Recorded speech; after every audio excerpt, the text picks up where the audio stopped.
सॅन्थमच्या वेळी सकाळी बाबा घरात पसरून राहिला, त्यामुळं आज कोणालाही संडासला जाता येणार नाही. जे काय बोलायचं आहे ते बाबाला बोलायचं. माझ्याकडे कुणी यायचं नाही. माझ्याकडे कुणी आलं तर सगळ्यांच्या गांडीवर फटके दिले जातील. अरे काय आहे? संडास बस गेली, मग कुठं जायचं? हा संडास कुठं करायची? त्या बाबाचं नाव ना खरंच झोपाळू बाबा ठेवायला पाहिजे होतं. त्याच्या आईला त्या बाबाच्या तर दोपहर के 12 बजे. बाबा बाबा उजरू का?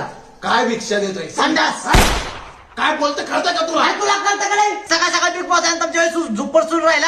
आम्ही संडासची वांदी करून टाकले सगळे.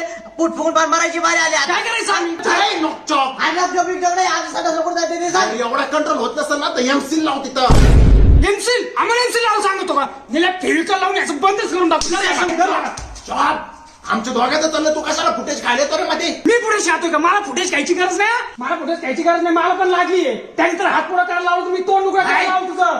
मला दोन उघडं करायला लावशील तू? मग मग? मी एवढा शांततेत बोलतो म्हणून मला काय देवा धर्माचा बाबा समजला काय तू? मी जो नोकचोक बाबा, जय नोकचोक. एका गांडीवर सापाचे फटके आणि एका चड्डीत साप सोडून मी. माझ्या नादी लागू नका, जय नोकचोक. आणि जर एवढी चेतात असेल ना तर डोका खाली करा, पाय वर करा आणि तिकडे जाऊन हागा. माझ्या नादी लागू नका तुम्ही. निघायतून थांबू नका अजिबात माझ्या समोर.